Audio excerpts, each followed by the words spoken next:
Agnieszka Kołodziejska zawitała do nas dzisiaj do studia. Dzień dobry, hello. Dzień dobry, hello. Hello to you. Zazwyczaj nie przedstawiam gości, bądź gości w języku polskim, ale Właśnie. stwierdziłem, że z tobą zrobię inaczej. Zrobię wyjątek, bo są ku temu powody. 3 znalazłem powody. W sumie 4. Pierwsze, jestem przekonany, mam taki gut feeling, przeczucie, że ta rozmowa pójdzie w świat. Więc chciałbym wytłumaczyć ludziom, dlaczego kołotka przez godzinę będzie gadać po angielsku, nie po polsku. To jest pierwszy powód. Drugi. Wiedziałem, że będziesz up for a challenge. Znaczy, jesteś taką osobą, która lubi wyzwania. Więc to była kwestia napisania i zgrania daty. Chociaż to czasami jest głupie z mojej strony, bo podejmuję się rzeczy, których nie mam szansy dokończyć albo wykonać, więc ja jestem zadowolony, że tutaj jesteś, więc udało mi się. Po trzecie, jestem ciekaw, czy masz tak samo angielski głos w języku angielskim, jak w języku polskim na co dzień? Też jestem ciekawa. Mówią, że nie. Zobaczymy. Zobaczymy. I czwarty powód, najważniejszy, no dlaczego? To też trochę robimy, przełamujemy bariery językowe, pokazujemy, że da się porozumieć w języku obcym, odchodzimy od perfekcji w mówieniu i się tym trochę bawimy. No i jest safe space, jest cozy, nie ma oceniania. Czujesz się dobrze? Tak, z naciskiem na odchodzimy od oceniania, poproszę dzisiaj. Zdecydowanie. Czuję się dobrze, chociaż rzeczywiście wychodzę dzisiaj ze swojej strefy komfortu zdecydowanie. Ale może tak trzeba, żeby pokazać ludziom, że to naprawdę nie jest ważne, jak mówisz. Po prostu mów, bo to jest potrzebne. Zwłaszcza jeśli dużo podróżujesz na przykład. Dokładnie. Też większość gości tak się czuje, więc nie jesteś w tym sama. To dobrze. Agnieszka, a pleasure. Thank you. Or should I say, finally. Finally. Took a while. Oh yeah, took a while because I had no time and I was a bit stressed. Of course, and I was planning a holiday, a really long holiday, 1 month holiday. So please excuse me, but you know. You're forgiven. Yeah, thank you. But I can say that we were supposed to meet last year. Yes, I know. Last year. It took us a year. Yes, but it's February, so 2 months. Yeah, it's only just 2 It's months. a bit exaggerated. Yeah. I forgive you because you've been to India, which is my dream. We will be talking about this later on. But before, no, let's just do that dad joke that you were supposed to tell me, but you didn't. So, because I asked Agnieszka if she thinks we can be funny in a foreign language. I don't think we can translate humor, but you have one joke, which is probably... Yes, I have one joke. So this specific joke sounds almost the same in Polish and English. I mean, the meaning of the joke is almost the same. So in Polish it's Dlaczego kurczaki są takie fajne? Tak. And in English it's something like why chicken are so funny?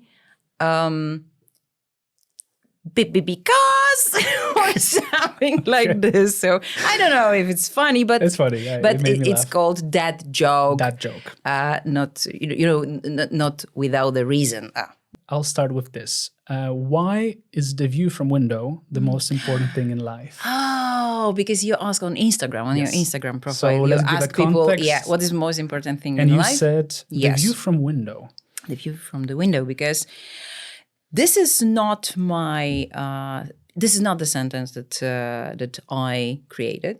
This is the sentence that I've heard from one of my closest friends, Camila, and we are so different, but so similar in a way.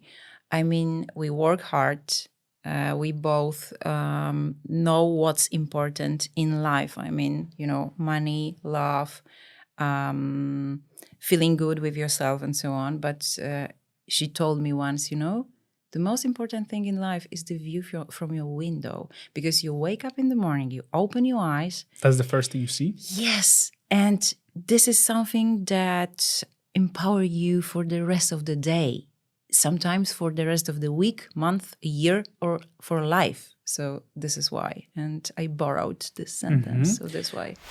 Partnerem podcastu jest Tutlo, szkoła angielskiego online, która tak jak ja pomaga przełamywać bariery w mówieniu. And I was thinking, what's the best thing in life for me? And at this moment now, I could say it's a peanut butter jar with protein.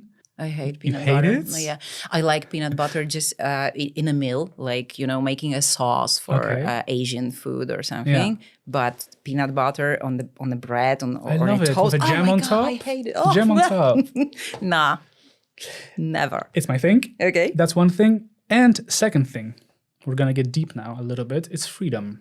And I think it's also something that resonates with you. I think we're both free spirits in a way, right? We prefer experience over stability, I could say. We prefer to be on the move than in one place. So I see this analogy between us. But you only started traveling after you turned 30. Like, I mean, long distance travels, right? Solo travels. Why?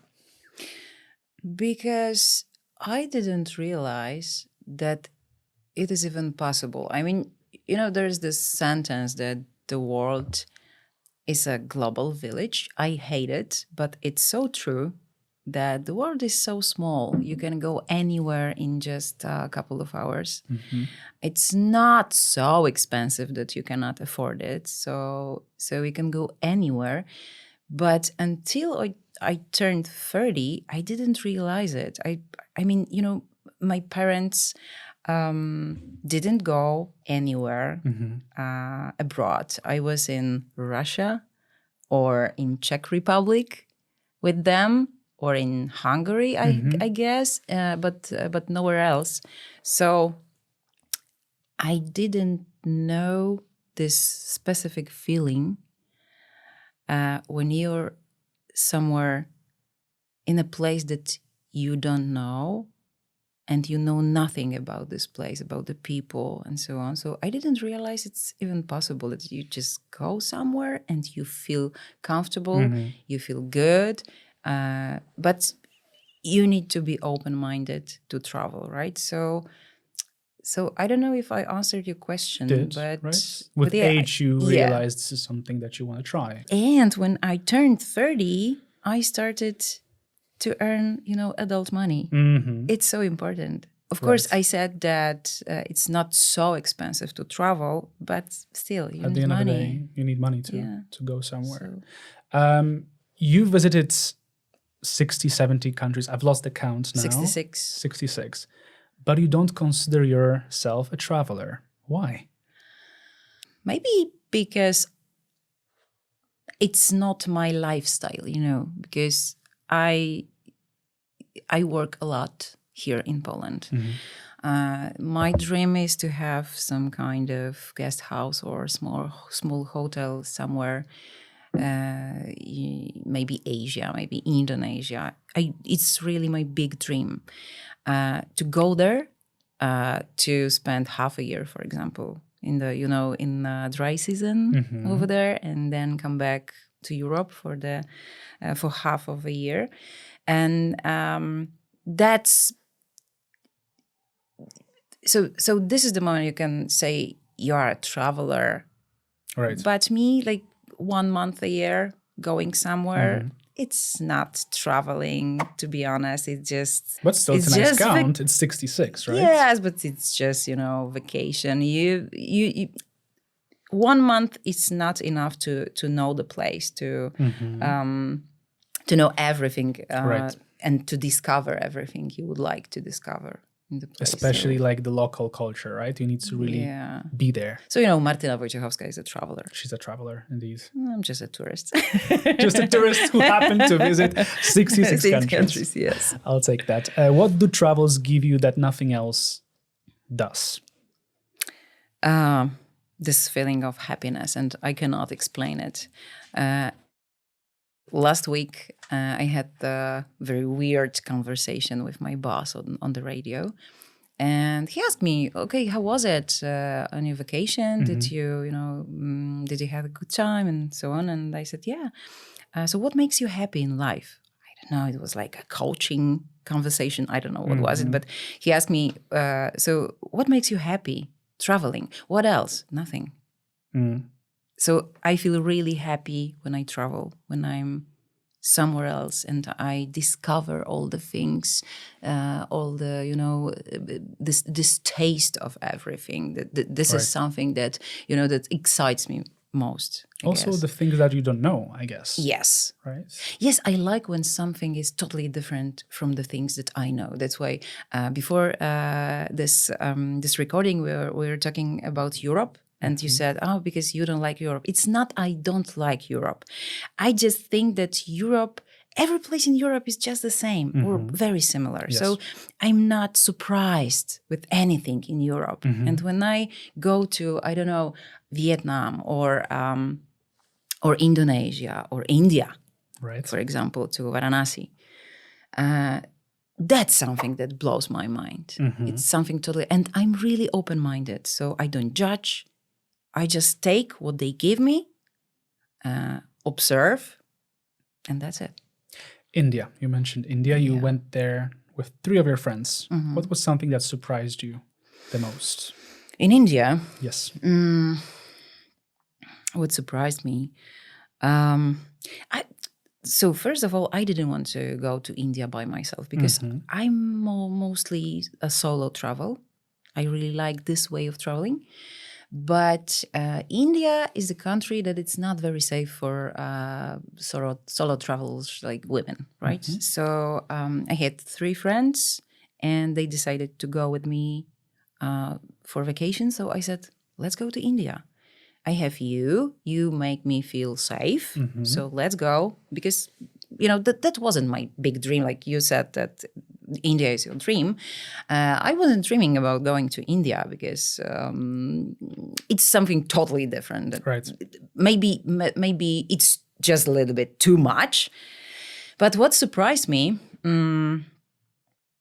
was, I think that this attitude of those people. I mean, the most important thing in their lives is death. Right. You know, they act like they all wait for death for the whole life. And they all want to be burned in Ghat in Varanasi. Yeah. It's the religion aspect here that comes into play, right? Yes. So the Ganga River was something that really blew my mind.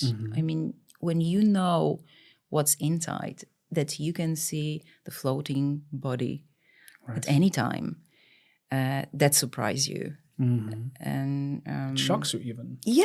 Because you're not used to that here. Yes, so I had a lot of messages on Instagram that people texted me, "Oh my God, I don't want to go to India anymore." I said, "Why? It's amazing. It's fascinating. Why you don't want to go here? It's really something totally different. You should just see this place. But know perhaps these it's people." this, what you say exactly. Sorry to interrupt. Yeah. That some people might just choose not to because it's not what they're comfortable with. Yeah. See what I mean? Which is also fine. Yeah, sure, of course. But just don't judge. It's my only request for my followers, that just don't judge. Don't say, I was very angry when I got some messages like, oh my God, there are so dirty people, they don't care about hygiene or something. Come on.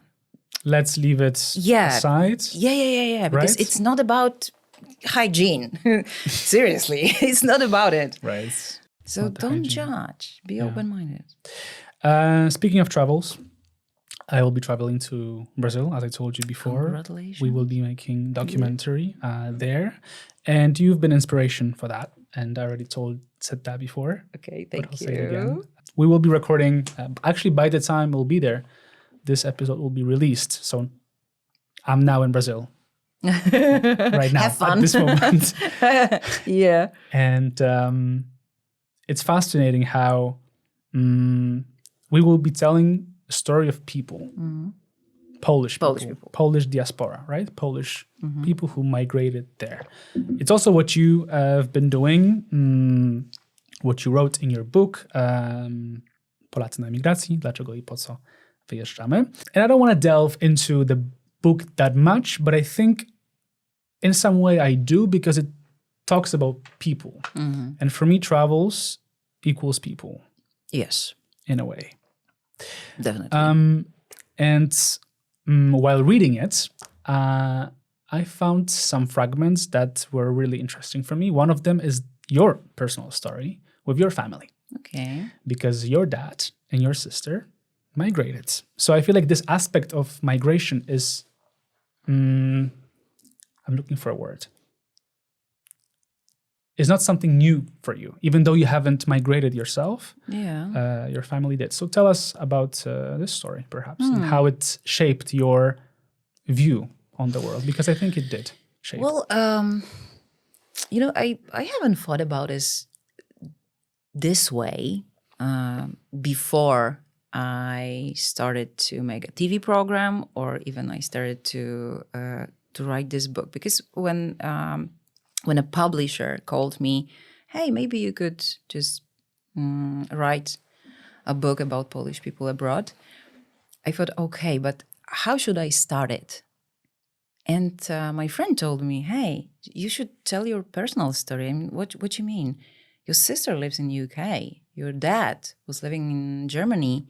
Okay, for 1 or 1.5 years, not more, but still. And this was something that was so normal for me that I didn't think about this way. So I said, okay, yeah, why not? So I called my dad.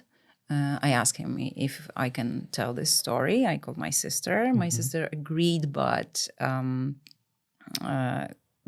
she's a bit shy, so she didn't want to be a star of the book. So there's just a little bit about my sister. But yeah, really, my father was.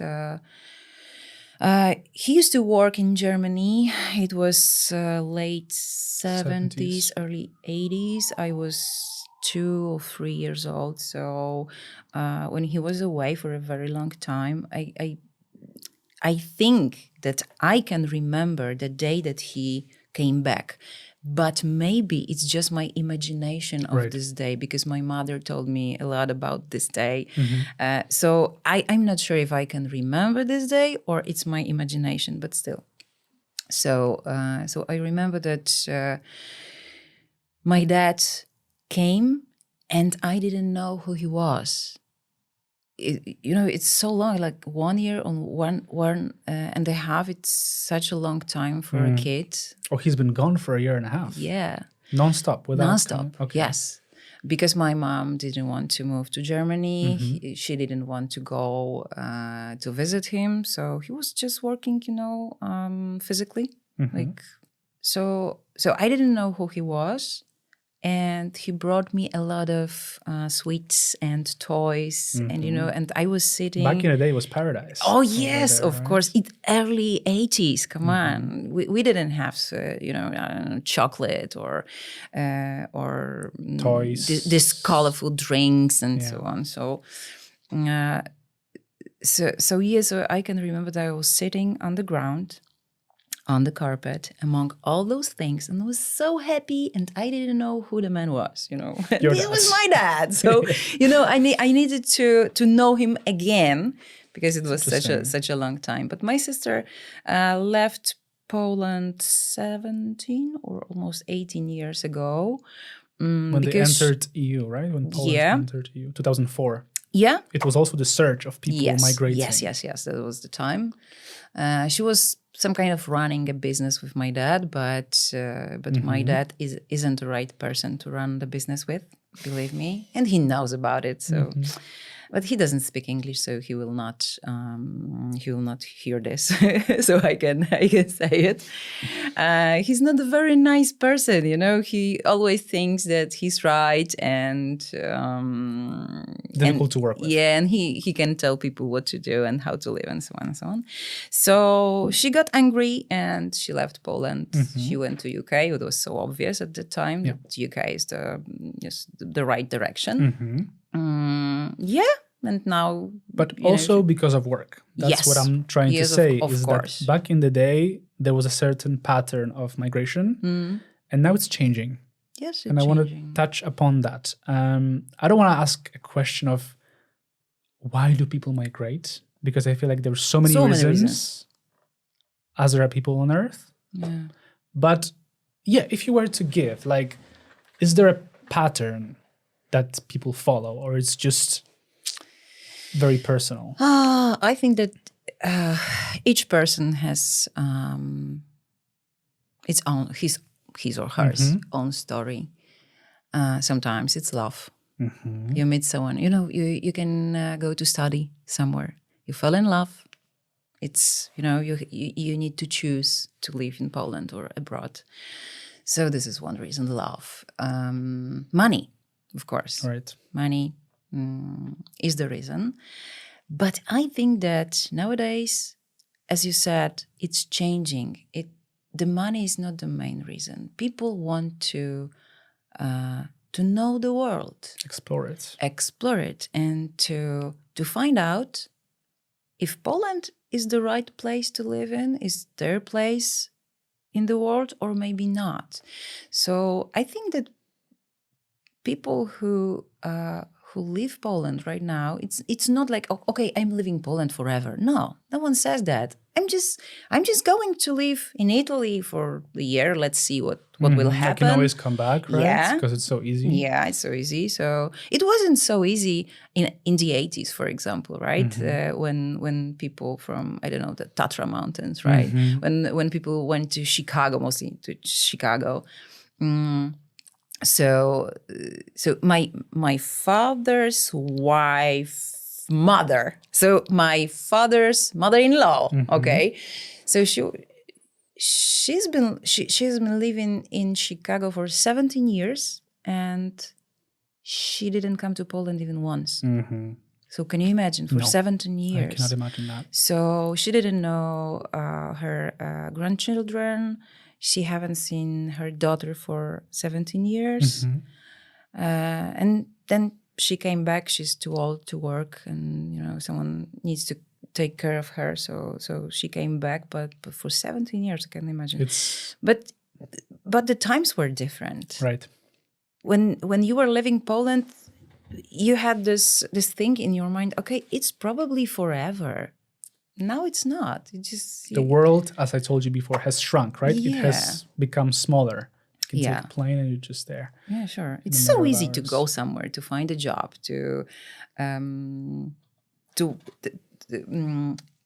how do you say it? Like when you work on your computer from anywhere. Remotely? Remotely. Yeah. So you can work remotely. So many people does this. Yeah. But it's not the same as traveling, right? Moving abroad means also some difficulties. What are some concerns people have when they move? One of the most strange thing that someone told me was, is the food gonna be okay? Is it something that I will like, the food? I said, no, come on. Seriously? I can see that. But the food, Polish food is good. It's great. So when your grandmother makes you gołąbki or something like this, every Sunday you have a chicken soup, this Polish rosół. So it's really difficult for some people to go somewhere that you have, I don't know, rice and rice with chicken all the time or something like this. So the food, I was surprised really. But what are other concerns? Assimilation. Right? Yeah. Because I'm going to read the quote now. Yeah. I'm looking for it. Professor Janusz Wróbel. The immigration is an amputation, is a quote that I found. Yes. And it is in a way. Like you are leaving some part behind you. You're going to a different place. And maybe it's insecurities of some people that, okay, are they going to think, how are they going to think of me? Like, are they going to accept me? Yes. At the end of the day, I think we live in a society, like we live in a group, so you have to be accepted by people, right? So that's one of the concerns, I think, that's also important. Has this happened to you when you go? Or, well, you haven't migrated, but to people that you talked to? Yes, many times. Immigration is amputation. That means that you just cut off the whole culture background that you have behind you, you had behind you. So you cut it off, You go somewhere that people are different, act different, think different. So, it's very often that people cannot live in the place they decided to live. They thought it's going to be okay. You see? That would be me. Okay, which place you mean? Europe, like Okay. Netherlands, Belgium. Okay, so you see, it's not so easy. It's not enough to be open-minded. It's something inside of you. Right. Maybe something that is connected with the way that your parents raised you. I've always been close to family Right. and friends. Right. So I think that's the reason. Yeah. I think that I could live abroad, no problem, because I don't have family here. I don't have a husband. I don't have kids. My sister lives in Right. UK. So I think that I could live abroad easily, anywhere. Maybe not in a Muslim country. This is the only thing that I wouldn't go to a Muslim country for live. such a long time to live. But Indonesia is my biggest dream, and Indonesia is mostly Muslim. So yeah, so this is the difficult choice, but anyway, I could live abroad. Określony typ miejsca przyciąga określony typ człowieka. Yes. I like that. Yes. Right? Let's say Northern Europe. Yeah. Sweden, Norway, Finland, right? It's Never. colder. It's gray. Yeah. It attracts people who look for stability. Yes. And then Latin American countries attract extroverted people. Yes. You will see when, okay, you're in Brazil now, right? I am now in Brazil. Indeed. So you will meet people, Polish people. Someone told me, the guy from Brazil, from Rio de Janeiro, he told me that Polish people and Brazilian people are very similar. We have so similar temper that we can easily live together. So we understand together and each other. So it's easy to live in this part of South America. So you will see that in Brazil you will have people, Polish people, who like sun, who are happy and extrovertic, and I don't know what else. You know what's the paradox? Yeah. Is that we are closer to Brazilians, as you say, but we share a border with Germany, and we're not similar to Germans. Right. I think, culturally. Like, we're so much different. Not at all. Not at all. It's different viewpoints, different Sense of humor. sense of humor, definitely. Oh, it's harsh. Oh, it's harsh. It's very Seriously. dry, I know one German guy who is very funny, and we understand each other, and we have similar sense of humor, but he's an exception. And I realized that he's an exception because German people are... is there an expression for the Polish kij w dupie?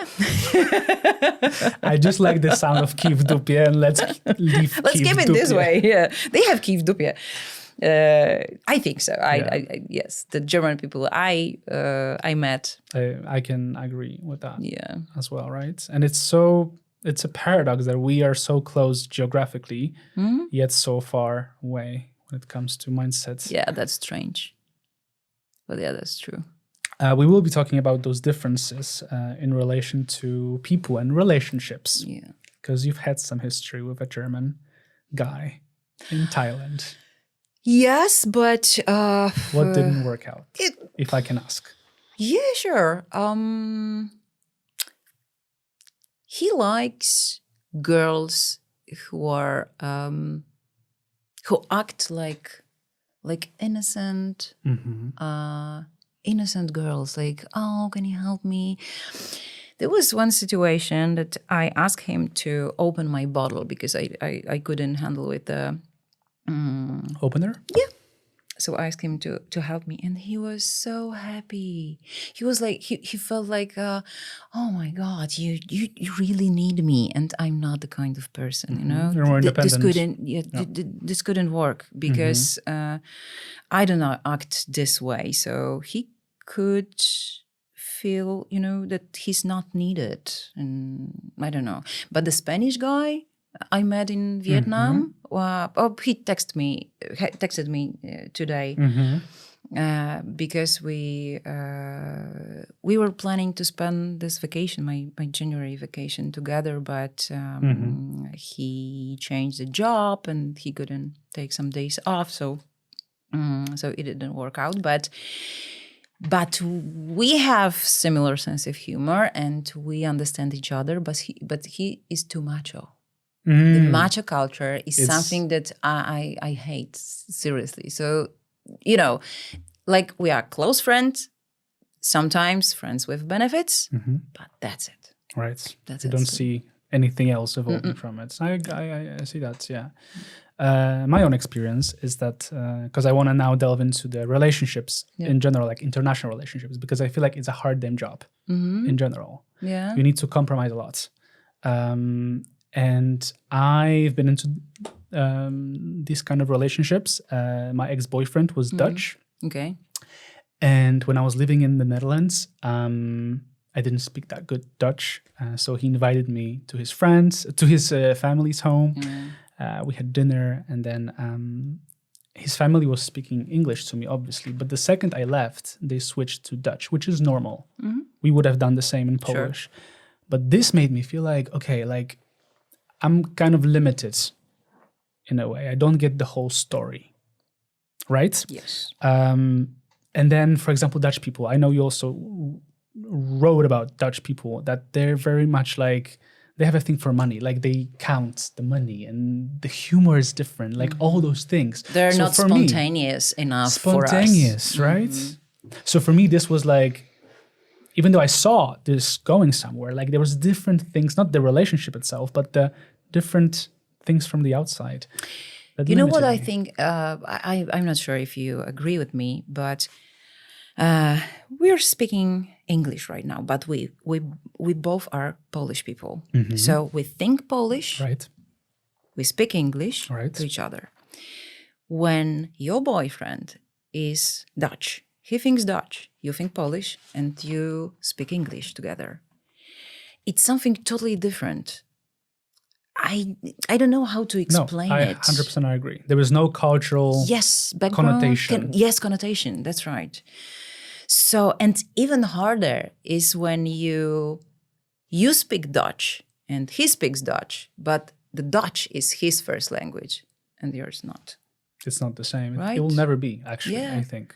It's hard to speak about feelings, emotions. It's not on your mind what's on your tongue sometimes, right? In a different language. Yeah. Of course, I can imagine that there are some people in the world, maybe you are this kind of person, that you know how to think in English and speak English. Maybe you have dreams in English. Have you ever dreamed at night, like in English? Yes, most of the time. I have never.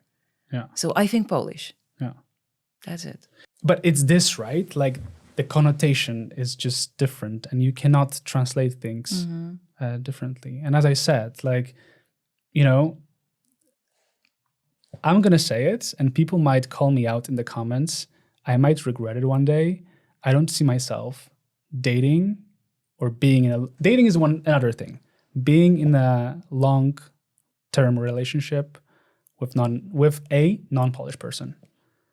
Even though my English is good, right? I think in English, as you said. I dream in English. I don't see it. It's just these connotations that are important.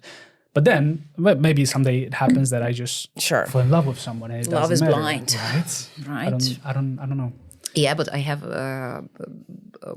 one girl in my the place I work in, like a radio. Olivia is a kind of girl who cannot imagine being in a long-term relationship with a Polish guy. And every time she travels to another country, she travels mostly around Europe. She opens her Tinder app, and she finds local people. Abroad, and she loves it. And she says that that Polish people are too sad for her.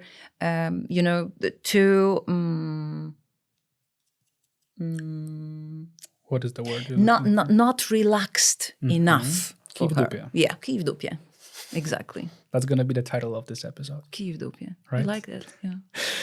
Look, another theory of yours I liked, so much theory, I love it, is that the closer to Poland, the more hostile Poles are against to each other. Yes, UK is a good example. Right? Germany also is a good example of this kind of There's place. hatred towards each other.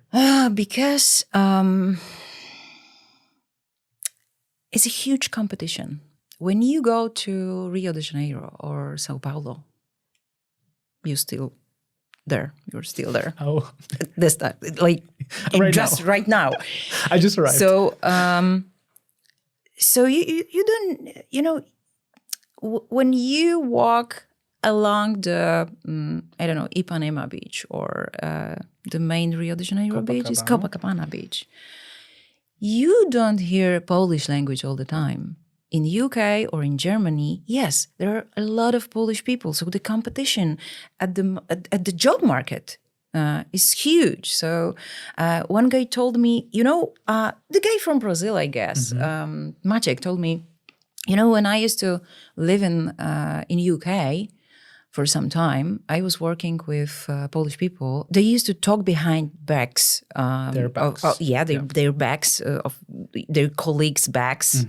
In the front of the bus. Right?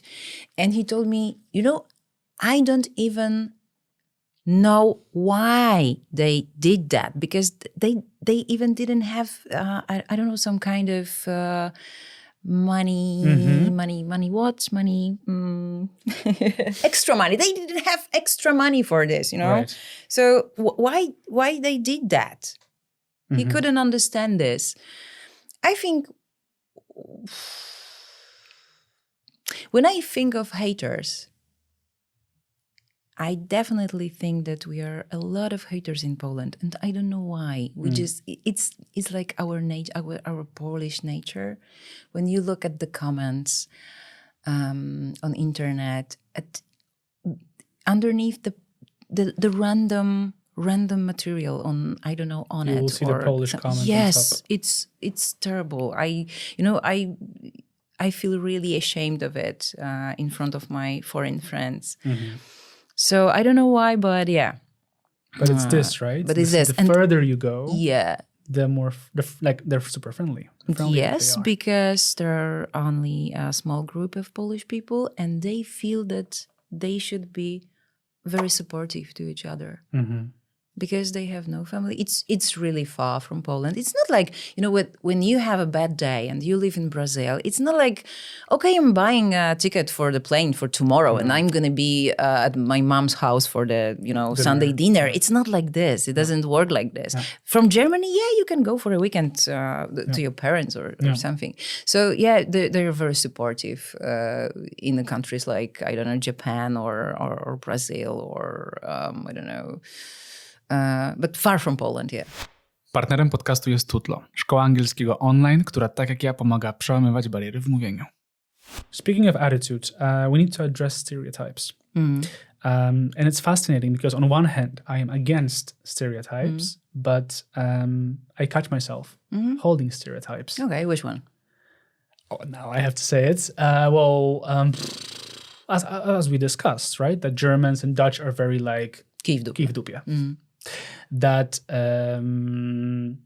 not one Polish drink a lot, but then you look at World Health Organization, we're not on the top of the list. Of course, because I made a huge research. Right. But yeah, but why do we rely on stereotypes? That's my question. Because it's so easy to simplify things, right? The Course. reality. Yes. It simplifies the reality. Yeah. This is your answer. Yeah. Of course. What is the most common stereotype about Poles? Is it this, what I just said? Or is there other things? Maybe it's not a stereotype because it's really true. And foreign people see us as a very hardworking nation. So it's good. That's good. But we drink a lot and they can see this. And of course, it's one of stereotypes. Yeah. That we drink a lot and we can beat any anyone in the world drinking vodka. Just like that. Yes, just like that. It's done. So, when I was living in Netherlands, and there was also a certain stereotype of people. I said it before that hardworking, but like working, picking up the tulips or tomatoes, potatoes and stuff. Yes. So people would always ask me like, so do you actually study here or do you just work here? Right? So it's probably my insecurities that back in the day made me feel a bit like, oh my God, like this is this aspect what I told you about assimilation, right? That maybe I'm not so welcome. Why do they treat me like I'm a worker? I'm a student. I am getting my education. So that was stereotype which I mean is a bit of a true also. But the stereotypes itself, can we get rid of them, in your opinion? Because it's so connected, right? I have no idea. It's an education thing. We should start from kids in the kindergarten.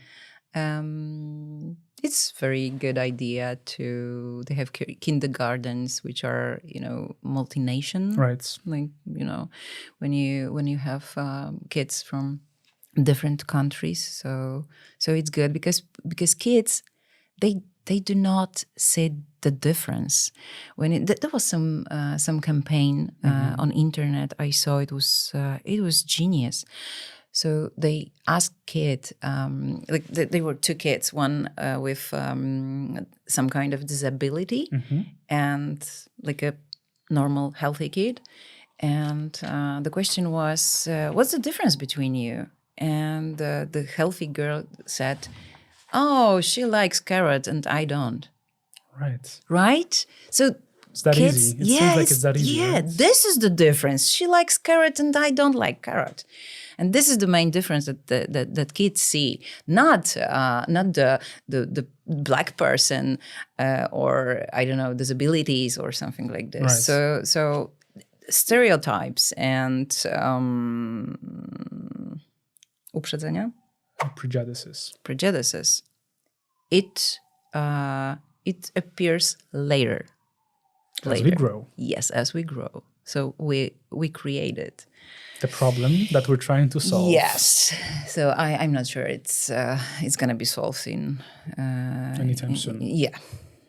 I don't see it either way. I would like to be optimistic about it, but it seems like it's more connected issue, right? Look, the last thing I'd like to discuss is your approach to life. Moving on from all those stereotypes and all those troubles. When creators put their stuff online, we often feel like we're friends with them. And we develop this connection.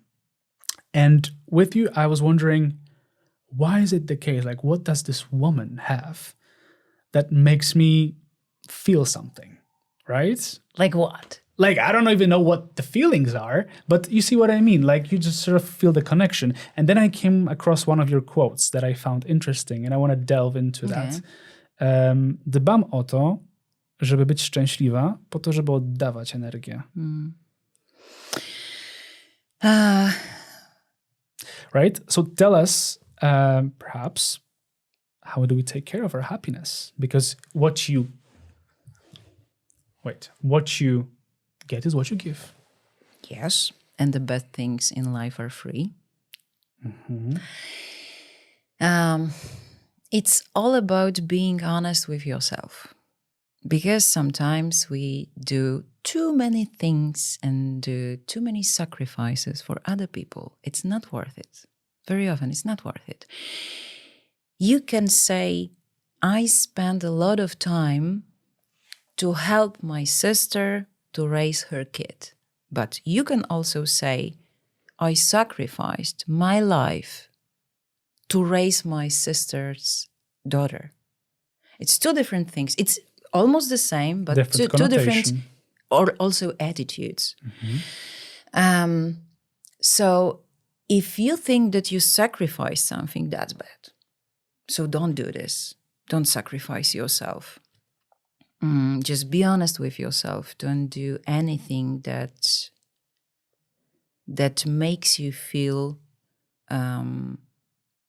going out of your comfort zone, because the comfort zone is called comfort zone because we don't need to leave it. For a It's reason. comfort zone. So why should, I hate those coaches who say, oh, you should leave your comfort zone. Why? It makes me feel comfortable. Why should I? Yeah. So be honest with yourself and you're going to be happy, I'm sure. And it's so important to give this positive attitude and positive energy because also you need to take this from other people. So it's this kind of mutual exchange. Yes, mutual exchange and some kind of balance in life, in the universe. Yeah. And when you look back on your life, it sounds like I'm 47. You can say, yeah, of course. I often, last year I often look back on my life because I'm 47. It's a lot. Come on. I also look back on my life. I feel like everyone should not be stuck in the past, but take something from it, right? But when you do, what moments have been the most important in shaping your life now? It doesn't have to be a specific moment, but we can go back to travel, 66 countries, all right. But also there is more to it, right? If you were to say, what would it be? So the most important moments in my life were every moment that I dared to do something, that I was afraid, but I did something that made me happy. So when I first, because my first really big and long travel and journey was to Thailand, and it was my honeymoon. It was 1 month.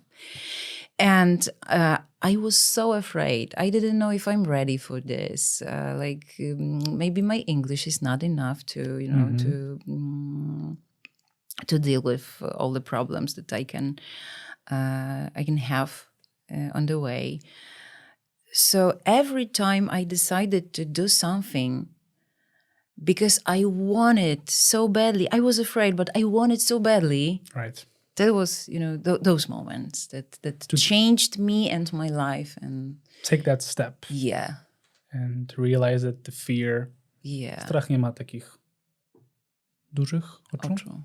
Right? Yeah. Is this, right? Yeah. We will be slowly wrapping up. Yeah.